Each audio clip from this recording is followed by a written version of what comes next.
এরা এখানে পুণ্যস্থান আছে একটা বেলে বেলে জায়গা, ওরা স্নান করে বাড়ি যাচ্ছিল।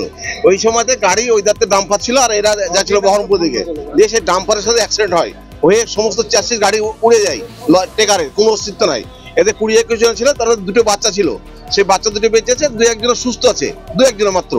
আর এই ভদ্রলোক স্ত্রী মারা গেছে 4 জন, 4 জন, ড্রাইভারকে দিয়ে 5 জন মারা গেছে, তার মধ্যে 4টে হচ্ছে মহিলা আর একটা পুরুষ, আর বাদ বাকি যারা ছিল তাদেরকে বহরমপুর রেফার করা হয়েছে। বাড়ি আমাদের হরিয়ারপাড়া বিধানসভা রুকুনপুর অঞ্চলের বিশ্বনাথগঞ্জ বলে একটা গ্রাম, সেই গ্রামে বাড়ি। এখন পর্যন্ত 5 জন মারা গেছে, 4 জন মহিলা 1 জন পুরুষ।